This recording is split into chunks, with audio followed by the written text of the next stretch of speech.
You know, I mean, I kept opposing. I kept saying there is no military solution only because you only have to know the history of Afghanistan. I mean, the British as a superpower went and 3 times failed. Soviets killed 1 million Afghans in the 80s, failed. And how you knew that this was going to be a war that is just would not have achieved any results. Someone should ask, I mean, if I was an American, I would ask that $1.5 trillion at least have been spent in Afghanistan. What have we achieved in this? And then I hear some people saying that, you know, actually, no, we should sort of keep the military or keep this going. This will go on for another 19 years. The taxpayer in U.S. is going to keep pouring in money in there. While the U.S. was pouring money in Afghanistan in this futile war, the Chinese were developing first world infrastructure, and you just have to go to China to see the way their infrastructure is. And I'm in New York, and I'm watching the the car bumping around here. Okay. That money was wasted. You know, you do that not money sound was wasted. You do not sound right now like a prime minister from Pakistan. You sound like a voter from the Bronx who would complain about the infrastructure, our money being spent on wars in Afghanistan. This is a very difficult situation. It's brewing up for a while. But, you know, I'm an anti-war person. I do not believe wars solve problem. I mean, you go after one problem and it gives birth to 5 other different problems. And therefore, I don't believe that these, because you see, it has unintended consequences. You know, every war which I know, Afghanistan, Pakistan joining the US war in Afghanistan, each time we were told this is a matter of weeks. And, you know, in Pakistan, we lost 70,000 people died in this war on terror when we participated. And Musharraf told us, our general, that it's only a matter of weeks. So war with Iran is very complex. Once it starts, you know, no one knows where it's going to go. And so therefore, always conflicts should be avoided. Always. Mr. Prime Minister Joe Scarborough here. The United States and Pakistan, of course, as you know better than anybody, we have had at times a tumultuous relationship. The Pakistanis have believed through the years that Americans have been unreliable partners. We have not followed through on weapons deals. At times, the Pakistanis believe we have pushed them in directions that are not in their national interest. And, of course, Americans have had concerns with the Pakistanis now. Just pulling back from the events of this week, even this month, give us, if you will, your best read on U.S.-Pakistani relations right now. Are we in a better place today than we were, say, 5-10 years ago? Definitely. This is the best relationship Pakistan had with the U.S. in almost 2 decades. But let me just give you a brief history. Pakistan joined, US and Pakistan got together against the Soviets when they invaded Afghanistan. And so Pakistan trained militants to fight jihad. They were called Mujahideen, who fought against the Soviets. And so these groups came and they operated from Pakistan in the 80s. Come 1989, Soviets retreat from Afghanistan. The US packs up and leaves. And in 91, we were slapped with sanctions, Pressler sanctions.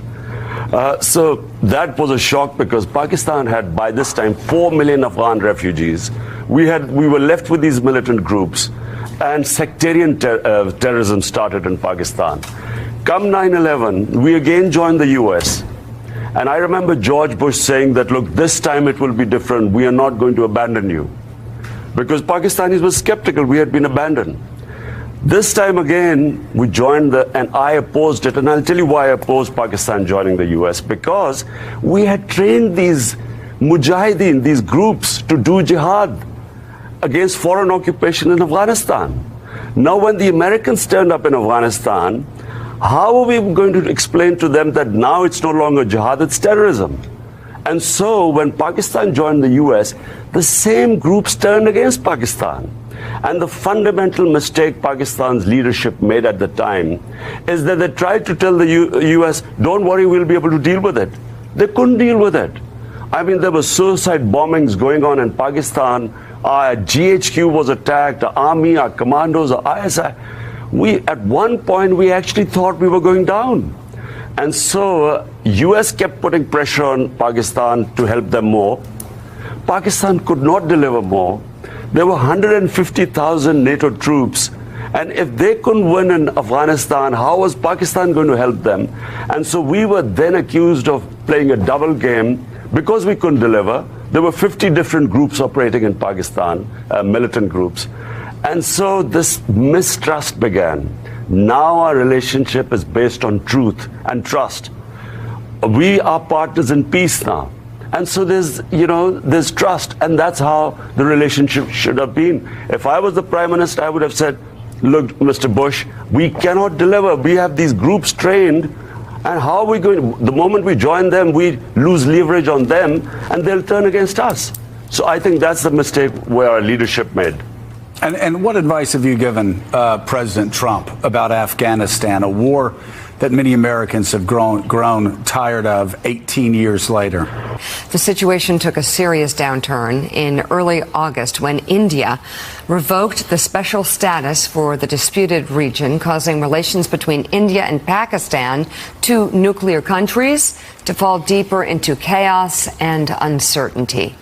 Tomorrow, Pakistani Prime Minister Imran Khan, who met with President Trump in New York on Monday, will speak before the UN, and Kashmir is set to be front and center.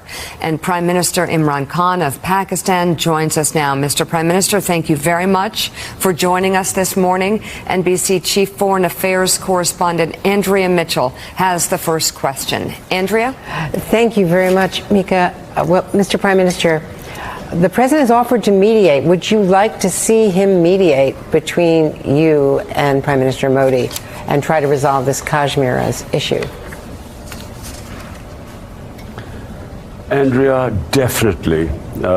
We feel that the US president, head of the most powerful country in the world, the only person actually who could make a difference right now is President Trump, if he can mediate between us. Because there is, as you report mentioned, there's a huge humanitarian crisis brewing up. 8 million people have been locked inside in Kashmir now for almost 53 days. And so we hope that the US president intervenes. There are concerns, of course, you're both nuclear states. Are the tactical nuclear weapons forward based at this point? Can you reassure Americans that what used to be known as the triple key to make sure that the U.S. also had oversight over any potential use of nuclear forces is still in place? Andrea, no sane mind can think of nuclear war or nuclear weapons. What needs to be done is that this thing should be immediately nipped in the bud. Where it is heading right now, my fear is that there are 900,000 troops in the valley, and they've locked in 8 million people. Now the fear is that once they lift the curfew, there's going to be bloodshed. And that's why we want the president to intervene before things go a step further. And that's really my concern right now, and I mainly came to the UN to raise this with the world leaders. Mr. Prime Minister, this is Ayman Mohideen, and I was curious here to pick up on your point, wanting the United States to mediate. You've obviously sat next to President Trump, and you've been dealing with this administration. Has this administration in any way, shape, or form asked you for any type of quid pro quo in exchange for mediating? And if so, what might that be? What does the U.S. want from Pakistan in order to try to mediate this conflict? This is a completely separate issue. It concerns over 1 billion people of the Indian subcontinent. So this, the United States, number one, but United Nations Security Council is the other option. or the US could operate through the UN Security Council, because there are 11 resolutions by the Security Council on Kashmir. So that's one area. But quite separately, the other two neighbors of Pakistan, one is Afghanistan, the other is Iran. We are trying our best. We are speaking to Iran. I spoke to President Trump, and he thought I should try and mediate between the US and Iran, a nuclear deal. And the other is Afghanistan, which again is in the interest of Pakistan, that there's peace there. I mean, there's 4 decades of conflict. People of Afghanistan are suffering. There's no quid pro quo. I mean, it's in our interest that there's peace there. We were sad that just when the deal was about to be signed, it was broken up, because dialogue and fighting are going on simultaneously, and this was always going to happen. But there is no military solution in Afghanistan, and that should be obvious after 19 years. So it is in our interest that there's peace in both Afghanistan and Iran. The problem with Iran is that if there's a conflict, our country's developing world is going to take a real beating, because the oil prices will shoot up. And in most of our developing world, we have these trying to manage our balancing our budgets, and this will just throw us off. So it's in the interest of actually the world that this Iran conflict does not take place. Mm-hmm. Mr. Prime Minister, Jeff Goldberg from The Atlantic, just to follow on your statement that Donald Trump would be the best mediator for you, 2 related questions. One is, what specific skills do you think he brings to mediating the Kashmir dispute? The second related question is, how do you assess his handling of the Iran files so far in his presidency?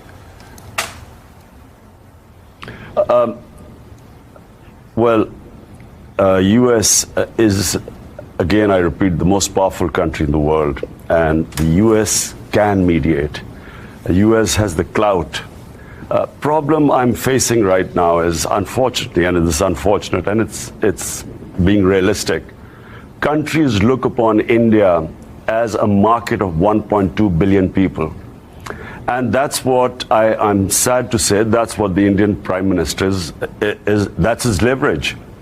And that's why he's done something so incredible, revoking the Constitution, going against UN resolutions, and he's actually boxed in these people.